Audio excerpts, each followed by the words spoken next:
بجائے اس کے کہ آپ اس کی جگہ، اگرچہ ان کا جو سلالہ کا پورٹ ہے وہ بڑا حسل بسل والا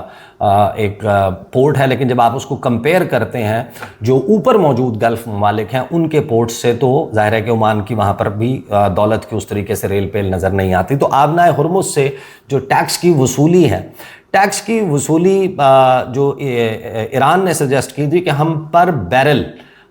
یہ کرتے ہیں کہ $2 یا $4 یا $1 وٹ ایور دی پرائس جو وہ ڈیسائیڈ کریں، کہ یہاں سے جو بھی تیل بردار جہاز گزرے گا اگر اس کے اوپر 2 لاکھ بیرل موجود ہے تو وہ $4 لاکھ ادا کرے گا، اور اس مینجمنٹ اور اس تمام معاملے کے عوض ایران اور عمان اس پیسے کو ایکولی ڈیوائیڈ کریں گے۔ That is very easy money, بہت بھرپور قسم کا یہ راستہ ہے، اس نے چلنا ہے، اس نے قائم رہنا ہے۔ یہاں سے تیل، یہاں سے کارگو شپس، یہاں سے دیگر جو ٹریڈ ہے وہ ان تمام ممالک کی ہونی ہے، یہی راستہ ہے، وہ وائبل ہے، اور عمان کو یہ لگتا ہے کہ یہ ایک لمبا ہاتھ مارنے کا طریقہ ہے۔ اچھا، اس پہ حملے کی دھمکی آ گئی تھی، لیکن عمان جو ہے اس نے اب جو ایک ٹیکنیکل لیول ڈیلیگیشن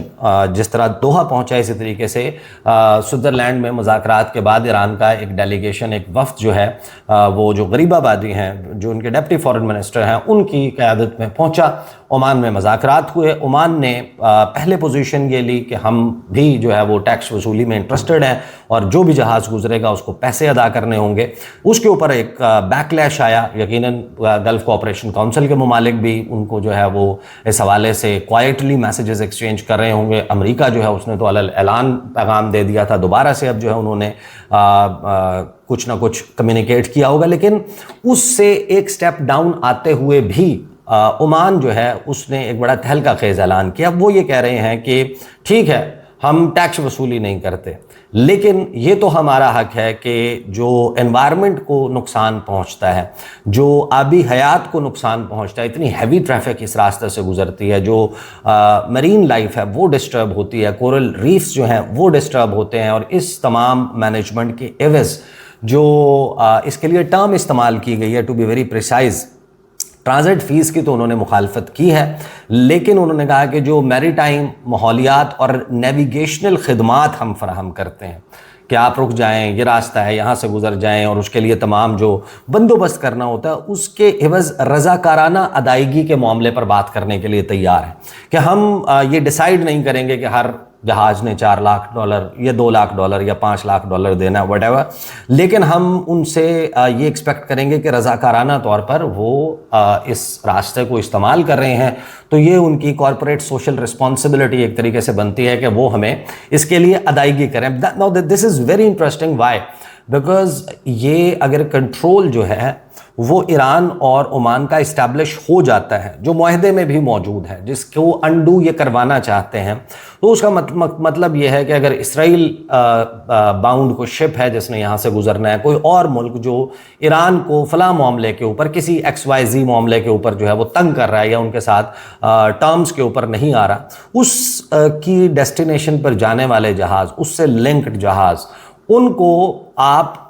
یہ نہیں کرتے کہ آپ ان کو رائٹ آف پیسج نہیں دیتے، آپ ان کو گزرنے کی اجازت نہیں دیتے، لیکن آپ ان کو انتظار میں ڈال دیتے ہیں، آپ ان کو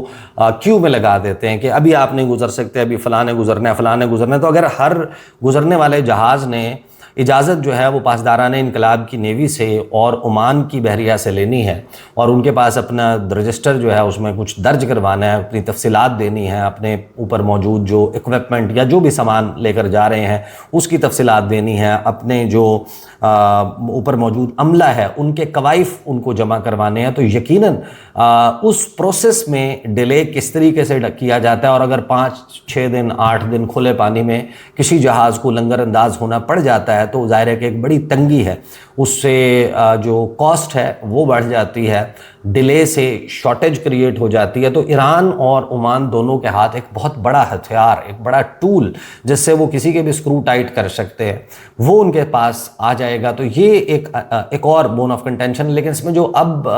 عمان نے پوزیشن لی ہے کہ خدمات کے بدلے وصول کی جانی چاہیے، کچھ ایرانی یعنی جس طرح ایرانی وزیر خارجہ انہوں نے کہا کہ انہوں نے یہ دعویٰ کیا تھا کہ عمان یہ کہہ رہا ہے کہ جو بھی ہم خدمات آبنائے ہرمز میں فراہم کرتے ہیں اس کے بدلے فیس وصول کی جانی چاہیے۔ اب انہوں نے فیس جو ہے اس کو اسٹیپ ڈاؤن کرتے ہوئے رضاکارانہ ادائیگی کے معاملے کی بات کر دی ہے. تو again this is going to be very important. ساتھ میں ہم دیکھ رہے ہیں کہ ڈونلڈ ٹرمپ جو ہے اس نے یہ کہا, اب یہ ظاہر ہے کہ بیان ایک دن پہلے کا ہو گیا تو میں نہیں پلے کرتا, لیکن ڈونلڈ ٹرمپ نے پرائمریلی جو بات کی ہے, ڈونلڈ ٹرمپ نے یہ کہا کہ جو دوحہ میں ملاقات ہونے جا رہی ہے ہو سکتا ہے کہ یہ بہت اہم ہو سکتا ہے کہ یہ بہت اہم نہ ہو, لیکن ہم بڑے واضح ہیں کہ جنگ ہم جیت چکے ہیں, ڈی نیوکلیئرائزیشن جو ہے وہ ہو رہی ہے. یہ وہ جو سیم ریٹورک ڈونلڈ ٹرمپ کا ہے وہ اس کو ریپیٹ کرتا ہے, اور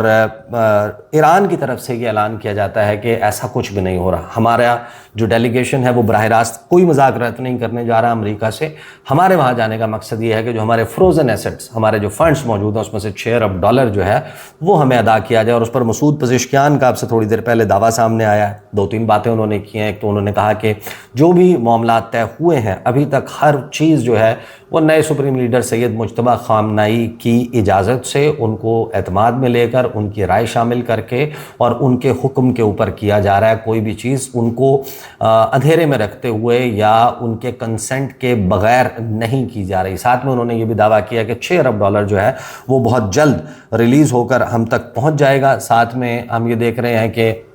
ایرانی صدر جو ہے وہ یہ کلیئر پیغام دیتے ہیں کہ جو مفاہمت ہے وہ 2 طرفہ معاملہ ہے, اور امریکہ مفاہمتی یادداشت پر عمل کرے گا تو ہم اپنی ذمہ داریوں کو پورا کریں گے. یعنی کہ وفا کرو گے وفا کریں گے, جفا کرو گے جفا کریں گے, ہم آدمی ہیں تمہارے جیسے, جو تم کرو گے وہ ہم کریں گے. ٹٹ فار ٹیٹ, عدلے کا بدلہ, جیسے آپ کریں گے ویسا ہی ہم کریں گے. امریکن کانگریس جو ہے اس کو اعتماد میں لینے جا رہی ہے امریکی انتظامیہ ایران کے ساتھ جو مذاکرات ہیں ان کے حوالے سے. اور پھر ایک بہت امپورٹنٹ ڈیولپمنٹ اسی دوران ہو جاتی ہے گزشتہ روز کہ ایران سے تہران سے اڑنے والا کمرشل ہوائی جہاز جو ہے وہ متحدہ عرب امارات میں لینڈ کر گیا. اور متحدہ عرب امارات ویری انٹرسٹنگ کیس ہے کہ جو جس کے بہت سارے ایسے سوشل میڈیا پر بیٹھے ہوئے ماؤتھ پیسز جو ان کی حکومت کی اور ریاستی پالیسی کی ان آفیشیل ترجمانی کا کام کرتے ہیں, انہوں نے ایران کے اوپر جو بیانات ہیں اس میں لفاظی, اس میں جس قسم کی تندی موجود ہے, تیزی موجود ہے, غم و غصہ موجود ہے, تباہ کر دو, رجیم کا خاتمہ کرنا ہے, کرش کرنا ہے, ٹیررسٹ اور سب کچھ. لیکن